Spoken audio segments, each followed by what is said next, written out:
আসলে তাহাদের জন্যই এই কোরআন, যাহারা ধর্ম বিষয়ে জাগ্রত। তাই তাহারা সত্যিকার জীবন লাভ করিয়া মৃতের দেশ এই দুনিয়ার বন্ধন হইতে মুক্ত হইয়া জীবন্ত হইয়া উঠিতে চাহে। ফানার জগৎ হইতে বাকার জগতে তারা যাইতে চাহে। যেই ব্যক্তি জীবিত, মহাগ্রন্থ কোরআনের সূরা ইয়াসিনের ৭০ নং আয়াতের এই কথাটি মাধ্যমে দেহের জীবনী শক্তির কথা বলা হয় নাই। এখানে আধ্যাত্ম জীবনের কার্যকরণের বিষয়ে যাহারা সজাগ এবং কর্মতৎপর তাদেরকেই জীবিত বা জীবন্ত বলা হয়েছে, নয়তোবা দৈহিক জীবন আর নাই বা কাহার। আসলে যাহারা সেই পথে কর্মতৎপর নহে তাহারা জীবিত হইয়াও আসলে মৃত, অর্থাৎ জীবন মৃত।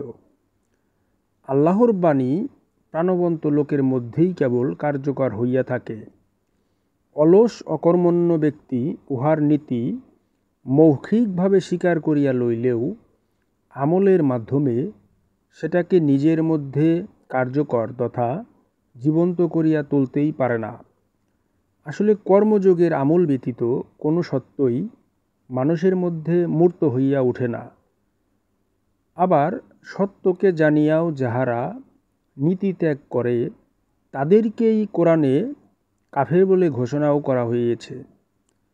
ধর্মের উপদেশ প্রকৃতভাবে বুঝিয়া লইবার পর যদি কেহ সত্য এবং ধর্মকে সজ্ঞানে ত্যাগ করে, তাহা হইলে সে ধর্মদ্রোহিতার অপরাধী বলিয়াই প্রমাণিত হচ্ছে।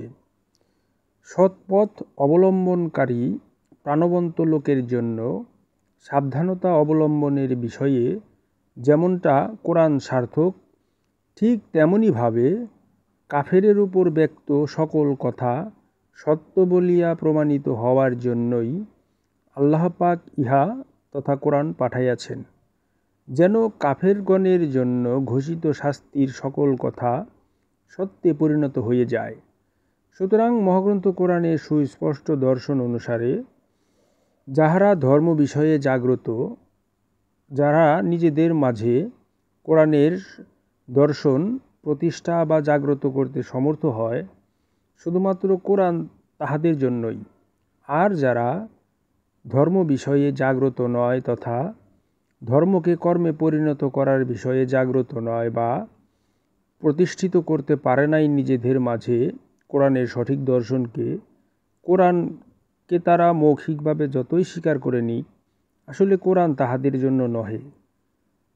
প্রকৃত অর্থে এক কথায় বলা চলে, যারা নিজেদের মাঝে সত্যকে প্রতিষ্ঠা করতে সমর্থ নয় বা ইচ্ছুক নয়, তাদের জন্য কোরআন একরকম নিষিদ্ধই বটে। আর যাহারা সত্যকে নিজের মাঝে প্রতিষ্ঠা করতে প্রাণপণ চেষ্টায় রত আছে, যারা এই অস্থায়ী জগতের বস্তুবন্ধন হতে চিরস্থায়ী মুক্তির পথে যেতে আগ্রহী আছে বা চেষ্টারত আছে, কোরআন শুধু তাহাদের জন্যই অনুমোদিত।